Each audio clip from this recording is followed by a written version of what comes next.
श्री दुर्गा सप्तशती का छठा अध्याय। धूम्रलोचन वध। मैं सर्वज्ञेश्वर भैरव के अंग में निवास करने वाली परमोत्कृष्ट पद्मावती देवी का चिंतन करती हूँ। वे नागराज के आसन पर बैठी है।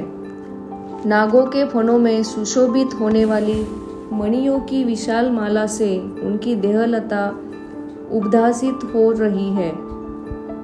सूर्य के समान उनका तेज है।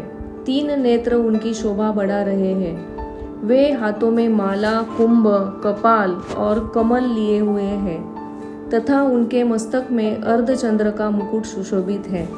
ऋषि कहते हैं, देवी का यह कथन सुनकर दूत को बड़ा अमर्ष हुआ और उसने दैत्यराज के पास जाकर सब समाचार विस्तार पूर्वक कह सुनाया। दूत के उस वचन को सुनकर दैत्यराज कुपित हो उठा और दैत्य सेनापति धूम्रलोचन से बोला, धूम्रलोचन, तुम शीघ्र अपनी सेना साथ लेकर जाओ और उस दुष्टा के केश पकड़कर घसीटते हुए उसे बलपूर्वक यहाँ ले आओ। उसकी रक्षा करने के लिए यदि कोई दूसरा खड़ा हो तो वह देवता, यक्ष अथवा गंधर्व ही क्यों न हो, उसे अवश्य मार डालना। ऋषि कहते हैं, शुंभ के इस प्रकार आज्ञा देने पर वह धूम्रलोचन दैत्य 60,000 असुरों की सेना को साथ लेकर वहां से तुरंत चल दिया।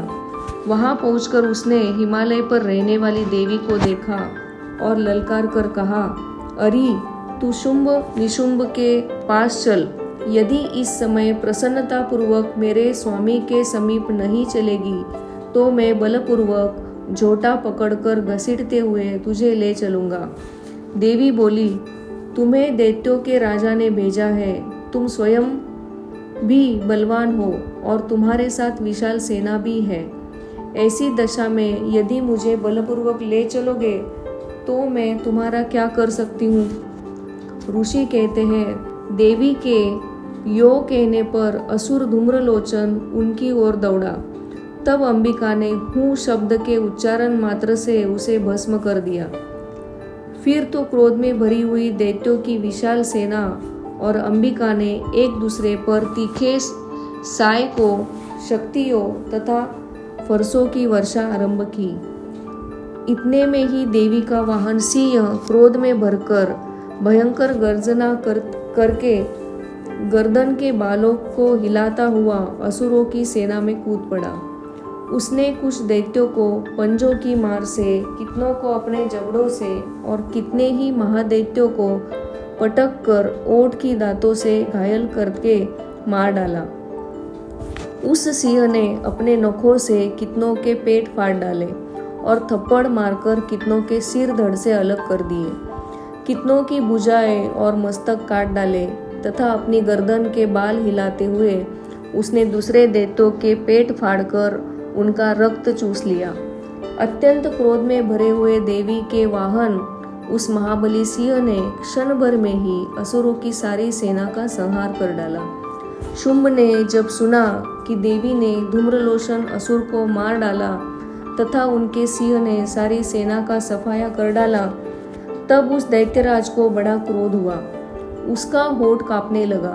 उसने चंड और मुंड नामक 2 महादैत्यों को आज्ञा दी, हे चंड और हे मुंड, तुम लोग बहुत बड़ी सेना लेकर वहां जाओ। उस देवी के झोटे पकड़कर अथवा उसे बांधकर शीघ्र यहाँ ले आओ। यदि इस प्रकार उसको लाने में संदेह हो तो युद्ध में सब प्रकार के अस्त्र शस्त्रों तथा समस्त असुरों की सेना का प्रयोग करके उसकी हत्या कर डालना। उस दुष्टा की हत्या होने तथा सिंह के भी मारे जाने पर उस अंबिका को बांधकर साथ ले शीघ्र ही लौट आना। इस प्रकार श्री मार्कंडेय पुराण में सावर्णिक मनवंतर की कथा के अंतर्गत देवी महात्म्य में धूम्रलोचन वध नामक छठा अध्याय पूरा हुआ।